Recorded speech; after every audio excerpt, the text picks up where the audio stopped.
புலாவ் பண்ணுறோம். 2 கப் அரிசி எடுத்து 5 மணி நேரம் ஊற வச்சுருக்கோம் பாஸ்மதி.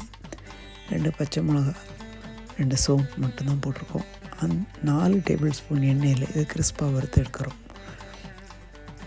கறிகாலாம் வெட்டி வச்சு கிரேவி தனியாக தயார் பண்ணுறோம்.